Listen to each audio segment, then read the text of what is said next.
My name is DeJuan Patterson, and I am a Baltimore native. I have my own consulting firm, the Bridge Advisory Group, where we help to expand the understanding and connection of community stakeholders with institutional partners. I was unfamiliar with the PACES program and what they were doing.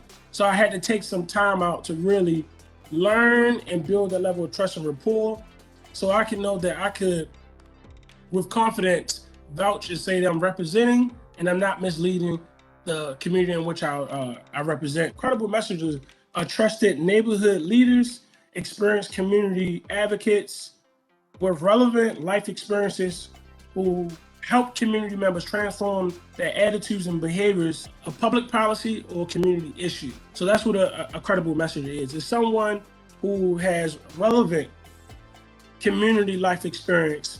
They have trust, respect, and credibility on a given issue or perspective or life experience.